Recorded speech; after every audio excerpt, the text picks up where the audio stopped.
Kosovo, June 1999. Under an internationally brokered agreement, Slobodan Milosevic's Yugoslav forces have withdrawn to be replaced by KFOR, a NATO force that had been preparing for combat operations, but now found itself with a peacekeeping and humanitarian role. It was commanded on the ground by Lieutenant General Mike Jackson, who was about to find himself faced with an impossible choice. This is Pristina Airport. From June the 11th, 1999, it hit the headlines as a tense standoff developed. Operating independently of NATO, Russian troops had started to travel through Yugoslavia towards Kosovo. NATO commanders thought the Russians were planning to seize Pristina Airport. This move was unscripted, and it caused quite a lot of ruction and shaped Supreme Headquarters Allied Powers Europe under the leadership of SACEUR, General Wesley Clark. Their reaction by mid to late morning was, well, we better get up to that, up to Pristina first. And there was an assumption they were going for the airfield, an assumption which proved correct. General Wesley Clark, Supreme Allied Commander of NATO in Europe, ordered a force to be readied on 15 minutes' notice to move to try and beat the Russians to Pristina. Now, the only volunteers were the Brits and the French, and that was about noon. By about 1:30, the French said they'd had a look at it and said, no thanks. And the Brits were still there, although I sensed that London were very unhappy with the concept of moving to Pristina Airport ahead of the agreed time with the Serbs, because the revised time was first flight the following day, Saturday the 12th.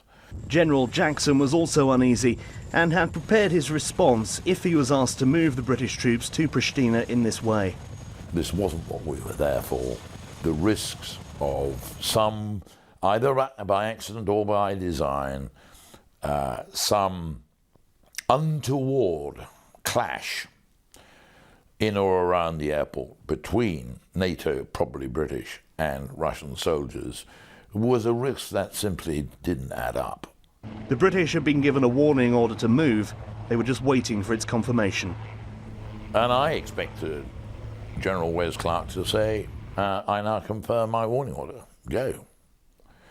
And at that point, if he had said that, I think I would have had to say, I'm sorry, SACEUR, I'm not going to do this. You'll have to find another, I would have to go. But the order wasn't made and the original plan allowed to run. The next day, British troops made their way to Pristina Airport. The Russians were already there. General Jackson wanted to calm possible tensions as quickly as possible.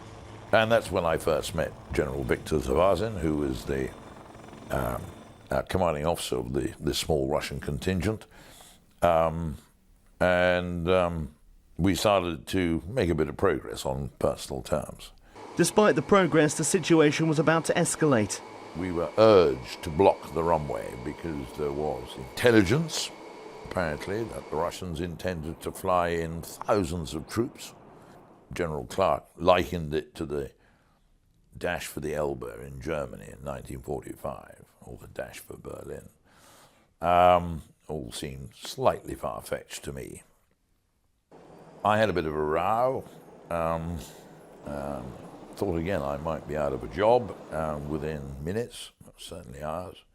But interestingly enough, both London and Washington politically supported the low-key approach, which I thought was the appropriate one. The conversation between Clark and Jackson has become legendary for Mike Jackson's comment that he wasn't going to start World War III for the American general. The phrase about World War III is in Wes Clark's book, and so he obviously thought I used it. On 2 occasions in just a few days, Mike Jackson was prepared to walk away from his job. So strong were his convictions that what he was being asked to do was wrong. He didn't have to go, but did enough to ensure his viewpoint from the sharp end on the ground was made known to those in charge.